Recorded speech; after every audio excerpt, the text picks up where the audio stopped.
আল্লাহ তাআলা আমাদের সবাইকে নবীজিকে স্বপ্ন দেখার তৌফিক দান করুন।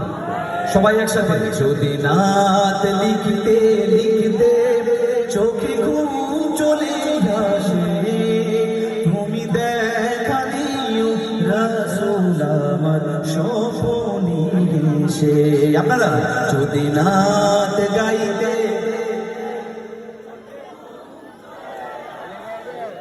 তুমি ঘুম পাড়িয়ে দিও রাসূল শিওরে এসে, আমি শব্দ গাথি গানে তোমার ভাবনায়, কত সুর মেখে যে তারে